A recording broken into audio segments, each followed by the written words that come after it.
जय हिंद दोस्तों, आपका स्वागत है आपके अपने पसंदीदा चैनल स्टडी एंड अपडेट्स में। इस वीडियो में हम लोग करने वाले हैं सीआईएसएफ अरिहंत का सेट। तो सीआईएसएफ अरिहंत के लिए 2 सेट दिए गए हैं, तो उन सेट्स पे चलते हैं। जैसा कि आपका यह रहा सीआईएसएफ का अरिहंत का सेट, और बाकी नीचे 2 सेट्स और दिए गए हैं, एक गाइडर का है और एक सीआईएसएफ कांस्टेबल का सेट है। तो हमें क्या करना है, सीआईएसएफ हेड कांस्टेबल का अरिहंत का सेट। तो उस पेज पे आ गए। उस पेज पे आने के बाद उसे हम डाउनलोड करेंगे। तो आपका यह रहा पहला सेट। इस प्रकार से उसको यहाँ से डाउनलोड करते हैं और प्रैक्टिस करते हैं। तो देखिए इस प्रकार से यह पीडीएफ ओपन होगा। यदि आप इसको डाउनलोड करना चाहते हैं तो क्लिक हियर टू डाउनलोड करें। फिर आपको यह गूगल ड्राइव में ओपन हो जाएगा, और जैसे ही ओपन होता है फिर आप इसको डाउनलोड कर सकते हैं इजिली। इस पे क्लिक कीजिए, इसको सेव कर दिए। सेव करने के बाद ये डाउनलोड हो जाएगा और इसे हम प्रैक्टिस करते हैं। दोस्तों आज के इस वीडियो में हम करने वाले हैं अरिहंत का फर्स्ट सेट, जिसमें मैंने आपको 2 सेक्शंस करवा दिए, एक आपका जीए का, दूसरा आपका हिंदी का। अब बारी है general intelligence that is reasoning. तो आइए इन प्रश्नों को करते हैं। और तो आपको निर्देश दिया गया कि प्रश्न संख्या 1 से लेकर 2 तक निम्नलिखित प्रश्नों में दिए गए विकल्पों में से संबंधित शब्द अक्षरों को चूज करना है। तो ये जो आपस में संबंध रखेंगे हमें उन्हें चूज करना है। तो ऑप्शन पहला आपका दिया गया है, जैसे कि पक्षी जो कि संबंधित है हवाई जहाज से, उसी प्रकार मछली किससे संबंधित होगा। तो यहाँ पर जो पक्षी और हवाई जहाज का संबंध है वो देखते हैं। जैसे कि पक्षी नेचुरल चीज है और हवाई जहाज जो है वह मानव द्वारा निर्मित चीज है। तो पक्षी भी हवा में उड़ती है और हवाई जहाज भी हवा में उड़ती है। उसी प्रकार यहाँ पर हमें क्या करना है कि मछली और यहाँ जो 4 ऑप्शंस दिए गए उनमें से रिलेशन ढूंढना है। पहला ऑप्शन है आपका मछुआरा, दूसरा ऑप्शन है आपका सोफा, तीसरा ऑप्शन है आपका नाव और चौथा ऑप्शन है आपका चश्मा। तो यहाँ पर जो कृत्रिम चीजें हैं तो उनमें तैरने का काम किससे करते हैं हम, तो वो हम नाव से करते हैं। इसलिए फर्स्ट का क्या हो जाएगा, तो फर्स्ट का सी उत्तर हो जाएगा। ओके, अब देखिए नेक्स्ट प्रश्न आपको दिया गया है कि DCBA रेशियो WXYZ समानुपाती IJKL, देन यहाँ पे क्या होगा ये आपको बताना है।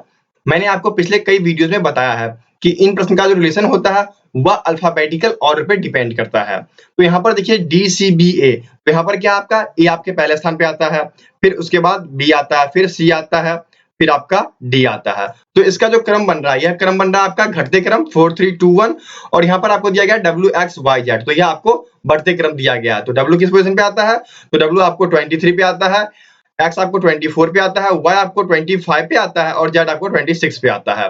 तो यहाँ पर फर्स्ट के 4 टर्म और लास्ट के 4 टर्म दिए गए थे। तो ये रिलेशन आपको नेक्स्ट में इंप्लीमेंट करना है। तो नेक्स्ट में देखिए IJKL, तो यहाँ पर क्या है कि I आपको स्टार्टिंग से 9th पोजीशन पे आता है, J 10th, K 11 और L 12 पे आता है। सिमिलरली उसी प्रकार अब लास्ट से जो 9th पोजीशन पे आता है हमको वो चूज करना है।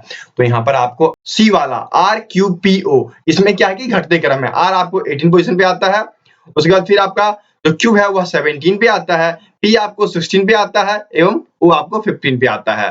तो यह क्रम आपको यहाँ पर पूरा होता है, इसलिए सेकंड का क्या हो जाएगा, तो सेकंड का C उत्तर हो जाएगा। अब आपको अगला निर्देश दिया जा रहा है कि प्रश्न संख्या 3 से 4 तक निम्नलिखित प्रश्नों में दिए गए विकल्पों में से विषम शब्द या संख्या को चूज करना है। तो इनमें एक्चुअली होता क्या है कि जो 3 होते हैं वह सिमिलर होते हैं और एक जो होता है वह इनसे भिन्न होता है, तो हमें उन्हें अलग करना पड़ता है। तो आपका थर्ड जो दिया गया उसमें आपको दिया गया बल्ला, एम्पायर, स्टाम्प और गिल्ली। तो इसमें डिफरेंट क्या है, आप देखिए बल्ला, स्टाम्प और गिल्ली ये सभी क्या है कि क्रिकेट के इंस्ट्रूमेंट हैं, वहीं एम्पायर जो है वह आपको डिसीजन मेकर है। तो यहाँ पर डिफरेंस क्या आएगा, विषम क्या आएगा, तो यहाँ पर विषम आपका थर्ड का बी आ जाएगा। ओके, नेक्स्ट 4 में आपको ए दिया गया 133, बी दिया गया 253, सी दिया गया है 231 और डी दिया गया है 209। तो इनमें से हमें क्या करना है, विषम चूज करना है कि ये कैसे विषम है ये बताना है। तो यह जो प्रश्न है आपको CGL 2016 के एग्जाम से दिया गया है, और यह जो प्रश्न है इसमें अंतर क्या है कि 133 जो है यह आपको 100 के श्रृंखला वाले हैं, बाकी यह 200 के सीरीज वाले हैं, ये 200 के सीरीज वाले हैं, ये 200 के सीरीज वाले हैं। तो बाकी सभी जो है वह 200 से बिलोंग करते हैं, 200 प्लस हैं, जबकि 133 जो है वह 200 से कम है, इसलिए आपका जो उत्तर होगा वह 4 का ए हो जाएगा। अब आपका 5वां दिया गया कि दिए गए अनुक्रम में एक पद लुप्त है और दिए गए विकल्पों में से वह सही विकल्प चूज करिए जो अनुक्रम को पूरा करता है। तो यहाँ जो अनुक्रम को पूरा करेगा हमें वह विकल्प लिखना है। तो रिसेंटली मैंने आपको बताया कि ये जो बिलोंग करते हैं ये आपके पोजीशन से बिलोंग करते हैं। तो सी किस पोजीशन पे है, तो सी आपका थर्ड पोजीशन पे है और एल 12 पे है। तो इनके बीच का डिफरेंस कितना है, तो इनके बीच का डिफरेंस 9 है। ओके, नेक्स्ट टर्म देख लीजिए एच क्यू। तो एच किस पोजीशन पे है, तो एच का पोजीशन 8 होता है और क्यू का जो पोजीशन होता है वह 17 होता है। तो इनके बीच का डिफरेंस कितना होता है, तो इनके बीच का भी डिफरेंस 9 होता है। सिमिलरली यहाँ पर दिया गया है कि यहाँ पर जो भी ऑप्शंस होंगे उनके पोजीशन के बीच क्या होगा कि 9 का डिफरेंस होगा। तो यहाँ पर जो ऑप्शन दिया गया आपका पहला कि आर ए, तो आर का पोजीशन कितना होता है 18 होता है और A का पोजीशन 1 होता है। यदि हम R में क्या करते हैं 9 ऐड करते हैं तो क्या हो जाएगा हमारा 27 टर्म होगा। तो 26 तक तो हम जानते हैं Z होता है और Z के बाद A आ जाता है, इसलिए उत्तर जो होगा आपका हुआ 5 का A हो जाएगा। आपका छठा प्रश्न दिया गया कि शान जो है वह 55 वर्ष का है और साथियां शान से 5 वर्ष छोटा है। इसका मतलब है 55 माइनस 5 इक्वल्स टू 50। तो साथियां जो है 50 वर्ष का है और उसके बाद दिया गया आपको साथियां जो है वह 5 वर्ष छोटा है किससे, तो शान से, लेकिन किससे बड़ा है, तो बालन से बड़ा है। इसका मतलब बालन का उम्र क्या होगा, तो बालन का उम्र 50 माइनस 6 इक्वल्स टू 44। फिर उसके बाद दिया गया है कि बालन का सबसे छोटा भाई देवन है जो 7 वर्ष छोटा है। तो देवन जो है वह बालन से 7 वर्ष छोटा है। इसका मतलब 44 माइनस 7 इक्वल्स टू क्या हो जाएगा, तो इक्वल्स टू यहाँ पर आपका 37 हो जाएगा कि 37 वर्ष का कौन है, तो देवन है। तो देवन की आयु यहाँ पर पता चल गई। फिर प्रश्न में दिया गया है कि देवन और शानु की आयु के बीच कितना अंतर है, यह आपको बताना है। तो देवन की आयु कितनी है और शान की आयु कितनी है, तो शान की आयु क्या है आपका 55 वर्ष और देवन की आयु कितनी है, तो 37 वर्ष। तो अब जब 55 में से 37 हम सब्ट्रैक्ट करेंगे तो हमें क्या आएगा 18 आएगा। तो 18 आपको किस में दिया गया, तो ए में दिया गया है, तो 6 का क्या हो जाएगा, तो ए उत्तर हो जाएगा कि देवन और शान की आयु के बीच 18 वर्ष का अंतर है। ओके, चलिए आगे बढ़ते हैं। 7वां प्रश्न आपको दिया गया कि नीचे दिए गए शब्दों में से कौन सा शब्द शब्दकोश के अनुसार सबसे अंत में आएगा, यह आपको बताना है। तो कोई भी चीज हम डिक्शनरी में कैसे ढूंढते हैं, तो पहले तो हम उसका अल्फाबेटिकल ऑर्डर ढूंढते हैं, ए बी सी डी। अब जैसे बात की गई आपका फर्स्ट लेटर क्या है, तो फर्स्ट लेटर आपका आर दिया गया है, तो सर्वप्रथम क्या सर्च किया जाएगा, तो आर सर्च किया जाएगा। तो 4 आर लिख दीजिए। उसके बाद क्या आता है, तो पहले जो आएगा वह ए का टर्म आएगा क्योंकि हम अल्फाबेटिकल ऑर्डर से ढूंढते हैं। तो इन बाकी ऑर्डर्स में देख लेते हैं, ए आपका रैंडम में दिया गया है। इसका मतलब सबसे पहले कौन ढूंढा जाएगा, तो रैंडम ढूंढा जाएगा, RANDOM। अब इसके बाद आइए, तो ए के बाद कौन ढूंढा जाएगा, तो ए के बाद यहाँ पर जो ऑप्शंस दिए गए हैं उसमें ई ढूंढा जाएगा। तो यहाँ पर क्या होगा कि रेस्टोरेंट हो गया, ठीक है, RESTAURANT। उसके बाद देखिए अब यहाँ पर डबल ओ वाले आ गए, तो डबल ओ लिख दीजिए। अब इसका हम थर्ड पोजीशन पे देखते हैं, तो थर्ड पोजीशन पे आपको पहले कौन आता है, तो बी आता है, तो ROBBER रॉबर, ये आपका थर्ड पोजीशन पे आया, जबकि रॉकेट जो है यह आपके फोर्थ पोजीशन पे आया।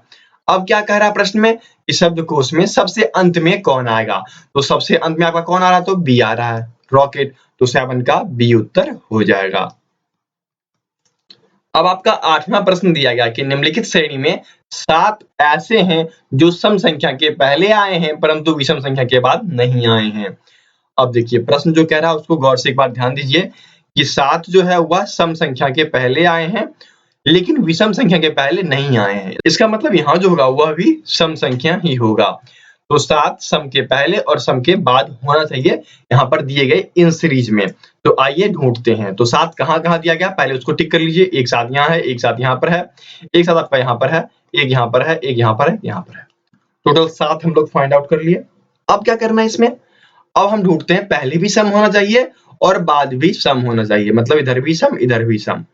तो यहाँ पर ये भी विषम है, ये भी विषम है, मतलब ये आपका गलत हो गया।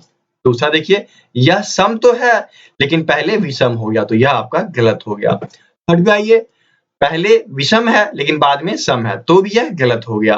फिर आप यहाँ पर फोर्थ पे आइए, तो यहाँ पर बाद में विषम है और पहले सम है, तो यह भी गलत हो गया।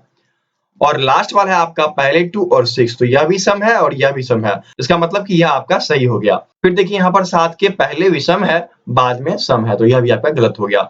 मतलब कुल एक ही ऐसा है जिसमें 7 के पहले आपका सम है और उसके बाद भी सम है, तो उत्तर क्या हो जाएगा, तो 8 का ए उत्तर हो जाएगा।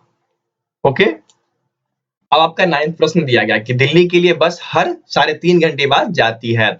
20 मिनट पहले दिल्ली के लिए बस गई है, तो टाइम टेबल के अनुसार अगली बस शाम को 6:30 बजे जाएगी। यह सूचना किस समय दी गई, यह आपको बताना है कि आपको ये सूचना मिली यह कब मिली। ओके, तो आइए देखिए आपका टाइम टेबल कब है, तो टाइम टेबल आपका 6:30 है। और यहाँ पर प्रश्न में दिया गया कि बस जो जाती है वह प्रत्येक 3/1/2 घंटे बाद जाती है, मतलब 3 घंटे 30 मिनट बाद जाती है। और आपको यह कब पता चला, तो 20 मिनट पहले। तो इसमें से क्या कीजिए कि 20 मिनट को सब्ट्रैक्ट कर लीजिए, तो 3 आवर और 10 मिनट्स आपके पास हैं। अब क्या कीजिए कि 6 आवर और 30 मिनट्स आपको दिया गया, ये टाइम टेबल है, इसमें से आप सब्ट्रैक्ट कर दीजिए किसको, तो 3 आवर और 10 मिनट्स को, तो आपको क्या आएगा, तो आपको 3 आवर और यहाँ पर 20 मिनट आएगा। तो 3 आवर 20 मिनट अपराह्न समय में आपको यह इंफॉर्मेशन पता चला कि अगली बस जो जाएगी वह 6:30 पे जाएगी, इसलिए यहाँ पर जो उत्तर होगा वह आपका बी हो जाएगा, है ना। तो 9 का बी हो गया। अब आपका 10वां प्रश्न है कि 4 टीमें T1, T2, T3 तथा T4 ने एक क्रिकेट प्रतियोगिता में भाग लिया। अब यहाँ पर क्या कह रहा है आपको कि टीम T3 ने सबसे कम रन बनाए, मतलब फोर्थ पोजीशन पे जो आ गया वह आपका T3 आ गया। T3 को आप फोर्थ पोजीशन पे ले लेते हैं। उसके बाद कह रहा है कि टीम 2 ने T4 से अधिक रन बनाए परंतु T1 के बराबर नहीं बना पाए। तो यहाँ पर जो दिया गया कि T2 जो है टीम T4 से अधिक बनाया, T2 T4 से अधिक रन बनाया, लेकिन यह T1 के बराबरी में नहीं आ सका। तो मतलब T1 जो है यह T4 से भी ज्यादा है, तभी तो यह इसके बराबरी में नहीं आ सका। तो पहले पोजीशन पे T1 आया, सेकंड पोजीशन पे आपका T2 आया, थर्ड पोजीशन पे आपका T4 आया, और प्रश्न में दे दिया गया था कि T3 जो है लास्ट पे है। तो इसमें उत्तर क्या होगा कि इसमें जो तीसरे क्रम पे है वह कौन होगा। तो तीसरे क्रम में जो सबसे अधिक रन बनाए हैं वह आपको T4 बनाए हैं, तो T4 आपका टीम T4D में दिया गया है, तो 10 का डी उत्तर हो जाएगा। तो सारे प्रश्न बहुत ही लॉजिकल्स होते हैं और लॉजिक्स लगाएं तो प्रश्न आपका आसानी से सॉल्व हो जाएगा। अब आपका 11वां प्रश्न दिया गया, यदि कूट भाषा में कॉलम को हम लोग 198327 लिखते हैं, तो आइए लिख ही लेते हैं। ये दिया गया आपका COLUMN, और C के लिए क्या प्रयोग में लाया गया, तो 1, O के लिए 9, L के लिए 8, U के लिए 3 और M के लिए 2 और N के लिए 7, ये प्रयोग में लाए गए हैं। तो आपको लिखना क्या है, तो लिखना है COMMON, ठीक है। तो इसके लिए क्या कूट भाषा होगा या प्रयोग में लाते हैं, तो आप यहाँ पर देख सकते हैं C के लिए 1 है तो 1 पुट कर दीजिए, O के लिए क्या है तो O के लिए 9 है तो 9 पुट कर दीजिए, फिर उसके बाद M के लिए क्या प्रयोग में लाया, तो M के लिए 2 प्रयोग में लाया गया, तो 2 2, O के लिए फिर 9 पुट कर देते हैं, और N के लिए फिर क्या प्रयोग में लाते हैं, तो N के लिए 7 प्रयोग में लाते हैं। मतलब हमारा जो कूट भाषा होगा वह हो जाएगा 192297। तो 192297 कहाँ दिया गया है, तो यह आपको जो है ए में दिया गया है, 192297, है ना। देख लीजिए यहाँ पर, तो उत्तर आपका 11 का ए आंसर हो जाएगा। अब आपका 12 दिया गया, यदि किसी सांकेतिक भाषा में चेयर को EGCST लिखा जाता है तो निम्नलिखित में से CTFHB को क्या लिखा जाएगा, यह आपको बताना है। तो यह क्वेश्चन मैं आपसे राज करता हूं क्योंकि इस प्रकार के प्रश्न मैंने आपको कई बार बताया है और इसमें भी एक बार बता ही दिया, तो यह कोडिंग डिकोडिंग पे बेस्ड है। तो आप लोग उत्तर जरूर दीजिएगा, मुझे इंतजार रहेगा आप सभी के रिप्लाई का। और किसी भी प्रकार का पीडीएफ चाहिए तो पीडीएफ के लिए आप लोग वेबसाइट पे विजिट कर सकते हैं www.studyandupdates.com, यह आपका अपना वेबसाइट है, यहाँ पर सारी पीडीएफ डाली जाती है, तो आप वहां से पीडीएफ प्राप्त करके एग्जाम्स की तैयारी कर सकते हैं। 13 प्रश्न आपका दिया गया कि ए बी की बहन है, सी बी की माँ है, तो ये दोनों आपस में क्या हो गई, बहन हो गई, और सी क्या हो गई, तो सी इन दोनों की माँ हो गई। गुड। फिर दिया गया कि डी सी का पिता है, मतलब सी का जो पिता है वह डी है, तो डी उनके लिए क्या होगा, या तो नाना या फिर दादा। ठीक है, आगे बढ़ते हैं। फिर आपको दिया गया कि ई डी की माँ है, तो डी की माँ कौन है, तो ई है। अब यहाँ पर प्रश्न में कह रहा है कि बताइए ए का डी से क्या रिश्ता है, तो यहाँ पर रिश्ता साफ साफ नजर आ रहा है, ए और डी का निकालना है। तो डी क्या है, बी का पिता है, और बी क्या है कि ए और बी की माँ है। तो यहाँ ए और बी आपस में बहन है, तो यहाँ पर क्या रिश्ता निकलेगा कि या तो ये नाना होंगे या फिर दादा होंगे, जो कि मैंने आपको पहले बता दिया। तो यहाँ पर ए डी के लिए क्या हो जाएंगे, तो ए डी के लिए पौत्री हो जाएंगे, ठीक है, नतनी हो जाएंगे। तो 13 का डी उत्तर हो जाएगा आपका, पौत्री, पुत्र पौत्री। ओके, अब आइए आगे चलते हैं। 14 प्रश्न आपका दिया है कि 6 परिवार के लोग हैं, A B C D E और एफ, सभी एक कतार में, सबका घर एक कतार में बना हुआ है। बी का पड़ोसी एफ और डी है, तो आइए प्रश्न के अनुसार लिख देते हैं। बी का पड़ोसी कौन है, तो बी का पड़ोसी 2 हो जाएंगे, तो पहला आपका क्या हो जाएगा, तो पहला आपका हो जाएगा एफ और डी, यहाँ पर डी या एफ हो जाएगा, क्योंकि यहाँ पर ये पोजीशन फिक्स नहीं किया गया कि राइट में कौन है लेफ्ट में कौन है, तो इन चीजों को ध्यान में रखते हुए यहाँ पर 2-2 पोजीशंस बन सकते हैं। अब आगे बढ़ते हैं। फिर आगे दिया गया है कि ई के पड़ोसी ए और सी हैं।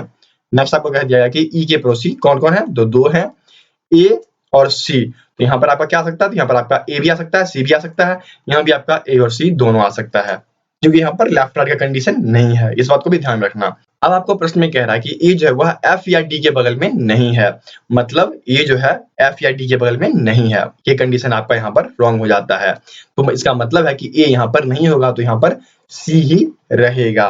ओके, फिर आपको नेक्स्ट कंडीशन कह रहा है कि सी डी के बगल में नहीं है, इसका मतलब डी यहाँ से कट हो गया और सी के बगल में कौन है, तो एफ है। अब आपको प्रश्न में पूछ रहा है कि एफ का पड़ोसी कौन है, तो एफ का पड़ोसी देखिए, एफ के राइट में कौन है, बी है, एफ के लेफ्ट में कौन है, तो सी है। पड़ोसी कौन हो गए, फिर सी और बी ही होंगे ना, तो सी और बी कहाँ दिया गया, या आपके सी में दिया गया है, इसलिए 14 का सी उत्तर हो जाएगा। 15वां प्रश्न आपको दिया गया कि निम्नलिखित कथनों पर विचार कीजिए। तो यह जो प्रश्न है यह आपको कथन एवं निष्कर्ष पे बेस्ड है। इस पे मैं 3 वीडियोस दे चुका हूं जो कि आपको वीडियो एकेडमी पर अवेलेबल है, आप वहां से देख सकते हैं। वहां पर रेलवे की तैयारी होती है, तो उनमें यह प्रश्न अत्यधिक पूछा जाता है, इसलिए मैंने वहां पर करवाया, तो आप वहां से देख सकते हो। ओके, और यहाँ पर आपका पहला कथन दिया गया कि सभी लड़के ईमानदार हैं और सुरिंदर जो है वह ईमानदार है। तो कथन आप ध्यान से पढ़ लो, क्योंकि इस कथन से ही आपको निष्कर्ष निकालना है और गलतियां बिल्कुल भी नहीं करनी है। तो सभी लड़के जो है वह ईमानदार हैं, जितने भी लड़के हैं वह ईमानदार हैं। ईमानदार लड़के नहीं है, यह नहीं कह रहा कि, यह कह रहा है कि लड़के ईमानदार हैं। फिर आपका कह रहा है कि सुरिंदर ईमानदार है, तो यहाँ पर यह नहीं बता रहा है कि सुरिंदर है क्या, लड़का है या लड़की है ना, लेकिन यह ईमानदार है। तो आपके 2 निष्कर्ष दिए गए, इन दोनों निष्कर्ष में देखते हैं कि यह किसको फिलफुल करता है। पहला निष्कर्ष दिया गया आपका कि सुरिंदर एक लड़का है, तो कथन में कहीं भी ऐसा नहीं दिया गया कि सुरिंदर एक लड़का है। सुरिंदर क्या है, ईमानदार है, फिर भी यही बताया गया है ना, तो इसलिए आपका पहला निष्कर्ष जो है वह गलत हो जाएगा। इन बात को ध्यान में रखना, क्योंकि यहाँ पर ही गलतियां करते हैं लोग। सेकंड प्रश्न आपको दिया गया है कि सभी ईमानदार लोग लड़के हैं। आपको कथन में क्या दिया गया था कि सभी लड़के ईमानदार हैं, सभी ईमानदार लोग लड़के हैं, ऐसा तो बिल्कुल नहीं दिया गया है। तो सेकंड कथन भी आपका गलत होता है। तो यहाँ पर ना ही फर्स्ट और ना ही सेकंड कोई भी कंडीशन निर्गत नहीं होता है। तो उत्तर आइए ढूंढते हैं, ना ही फर्स्ट ना ही सेकंड, तो आपका जो है 15 का डी उत्तर हो जाएगा। ओके, अब आइए 16 प्रश्न दिया गया कि एक डाकिया है जो डाकघर से चला है और श्री सिंह के घर पर पहुंचने के लिए उत्तर दिशा में 7 किलोमीटर चला। फिर क्या क्या हुआ कि बाएं घूमकर 4 किलोमीटर चला और श्री कुमार सिंह के घर तक पहुंचा और वहां से दाईं ओर घूमकर 3 किलोमीटर चला और फिर कहां पहुंचा, तो श्री शर्मा के घर पहुंचा। तो क्या बताना हमें, तो हमें बताना है श्री शर्मा और श्री सिंह के घर के बीच की दूरी। तो सर्वप्रथम एक छोटा सा इंडिकेशन आप ले लिया कीजिए, तो उत्तर आपका बिल्कुल सही आएगा। ये आपका नॉर्थ, साउथ, ईस्ट और ये आपका वेस्ट। तो सर्वप्रथम क्या करता है कि डाकिया है, डाकिया यदि हम डाकघर यहाँ मान लेते हैं कि ये हमारा डाकघर है, तो डाकिया क्या किया कि डाक लिया और वह उत्तर की दिशा में, नॉर्थ की दिशा में चला। कितना चला, 7 किलोमीटर।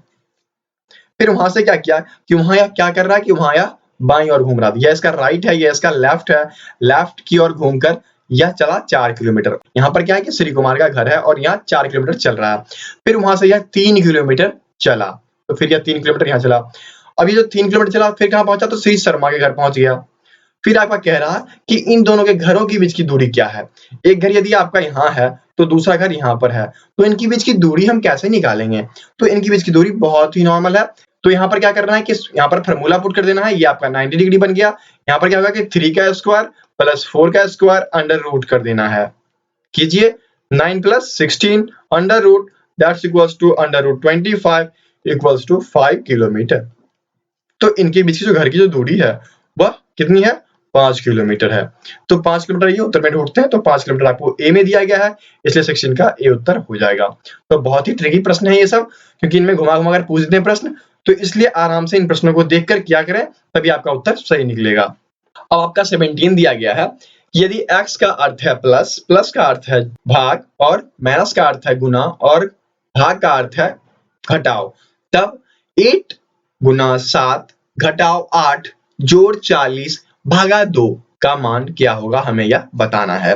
तो आइए इसको क्या करते हैं कि पुट कर देते हैं। कैसे, गुना का जो है उसका अर्थ है प्लस, तो ये आपका प्लस हो गया। फिर आपका कह रहा है कि माइनस का अर्थ है गुना, तो माइनस का अर्थ कर दीजिए गुना। उसके बाद प्लस का अर्थ क्या है, तो प्लस का अर्थ है भाग। उसके बाद फिर देखिए भाग का अर्थ क्या है, तो भाग का अर्थ है माइनस।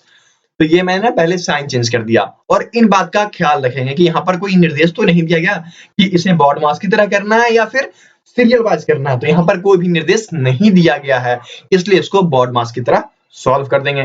तो बोर्ड मास की तरफ सॉल्व करेंगे तो कैसे होगा, या तो पहले भाग होगा, जब भाग देंगे तो क्या हो जाएगा, यहाँ पर 1/5 आ जाएगा। जब हम भाग देते हैं 8/40 तो क्या होगा 1/5 आ गया, और 1/5 होने के बाद 7 से मल्टीप्लाई हो जाएगा, और फिर क्या होगा कि एडिशन होगा और फिर बाद में सब्ट्रैक्शन होगा। फिर इसको सॉल्व कर लीजिए, तो इसको सॉल्व करने के बाद आपको क्या आता है, तो 40 प्लस 7/5 माइनस 2। अब यहाँ पर क्या आपका आ जाएगा, तो यहाँ पर आपका आ जाएगा 47/5 माइनस 2। ओके, फिर इसको सॉल्व कर लीजिए, तो इसको सॉल्व करने के बाद क्या आ रहा है आपको 47, ये हो जाएगा 10/5 इक्वल्स टू 37/5 इक्वल्स टू क्या हो जाएगा 5। 2/5 भी हो सकता है, लेकिन यहाँ पर वह नहीं दिया गया है, यहाँ पर आपको 37/5 दे ही दिया गया है, तो उत्तर आपका क्या हो जाएगा, तो 17 का बी उत्तर हो जाएगा। ओके, तो इस प्रकार से इन प्रश्नों को आसानी से कर लेते हैं। दोस्तों, यह चैनल आपके अपने पसंदीदा चैनल स्टडी एंड अपडेट्स का दूसरा चैनल है, जिसपे कि आरआरबी की तैयारी करवाई जाती है। आप देख सकते हैं यहाँ पर फर्स्ट प्रैक्टिस सेट करवा दिया गया है, जो कि जीके एंड जीएस पे बेस्ड है। तो इस प्रकार से यहाँ पर डिफरेंट रीजनिंग के वीडियोस और ट्रिक्स भी डाले जा रहे हैं। तो जितनी अधिक संख्या में हो आप इसे सब्सक्राइब करें एवं इसे अपने दोस्तों के बीच भी शेयर करें। तो मैं आशा करता हूँ कि आप लोग आइएगा, चैनल को सब्सक्राइब कीजिएगा और जितना अत्यधिक हो सके इसे अपने दोस्तों के बीच शेयर कीजिएगा। अब आपको 18 दिया गया कि निम्नलिखित प्रश्नों में लुप्त संख्या ज्ञात करनी है। तो यहाँ पर ये आपको लुप्त संख्या दी गई है, उसे आपको ज्ञात करना है। तो कैसे ज्ञात करेंगे, आइए इनको करते हैं।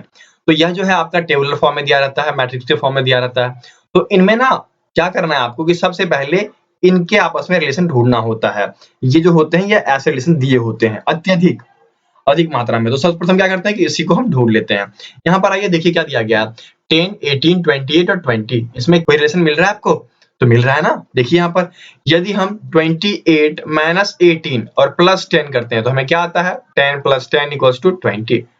मतलब फाइनल रिजल्ट हमें आ रहा है। कैसे आ रहा है, तो इसको इसमें सब्ट्रैक्ट कर दिए और इसको इसमें जोड़ दिए। ठीक है, सिमिलर इसी में अपनाते हैं। तो देखिए इसमें इसको सब्ट्रैक्ट किए तो कितना आ गया, तो 34 में 14 को सब्ट्रैक्ट कर दिए, क्या आ गया 20, और 20 में 6 ऐड कर दिए तो क्या आ गया आपका, क्या आ गया आपका, तो आपका 26 आ गया। ठीक है, तो सिमिलर यही पोजीशन यहाँ पर अप्लाई है। इसको x मान लीजिए, तो x में से 17 को घटा लीजिए और उसमें 9 ऐड कर दीजिए। तो अकॉर्डिंग टू क्वेश्चन क्या हो जाएगा, तो according to question x minus 17 plus 9 equals to 32 हो गया। तो x इक्वल्स टू यहाँ पर क्या हो जाएगा, तो 32 प्लस 17 माइनस 9 इक्वल्स टू क्या हो गया आपका, तो equals to 49 minus 9 equals to 40 आ गया। ओके, तो 40 आपके यहाँ पर सी में दिया गया है, इसलिए 18 का सी उत्तर हो जाएगा। तो आप देख रहे हैं कितने आसान तरीकों से इन प्रश्नों को किया जा रहा है। यदि कोई दिक्कत आ रही हो तो आप कमेंट कर सकते हैं, हम वहां पे आपको सॉल्यूशन देंगे।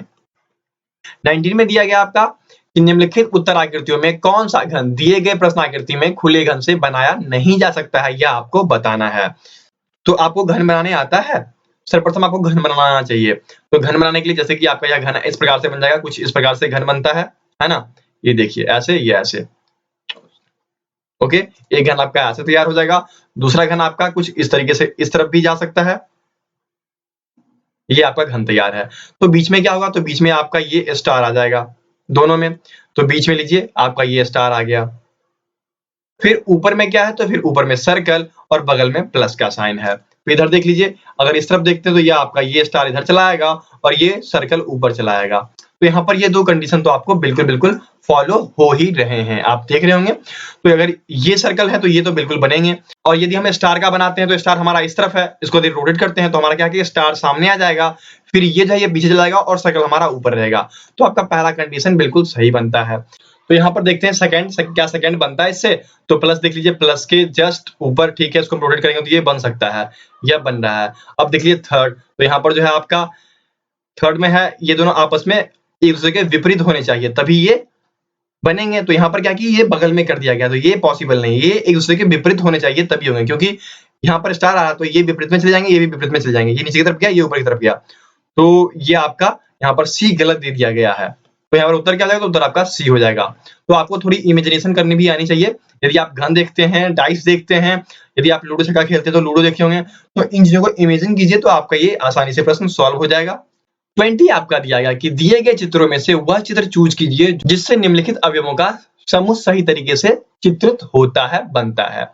ऑप्शंस आपके दिए गए, घर, ईंट और पुल, इसमें क्या संबंध है। तो घर और पुल को बनाने के लिए हम ईंट का प्रयोग करते हैं। तो आपका जो पहला दिया गया है, तो पहला कंडीशन तो बिल्कुल गलत है, क्योंकि यहाँ पर घर और ईंट के बीच कोई संबंध नहीं बन रहा है। फिर आपका बी दिया गया है, तो बी दिया गया है, ये आपका पुल हो गया, ये आपका घर हो गया, ये आपका ईटा हो गया। ये बिल्कुल सही दिया गया है। तो 20 का बी उत्तर बिल्कुल सही होगा। बाकी देख लीजिए आपका यहाँ पर ईट से ये अंदर में आता तो ये गलत हो जाएगा, ये भी कंडीशन गलत हो जाएगी क्योंकि यहाँ पर कोई संबंध नहीं है। तो उत्तर आपका बी हो गया।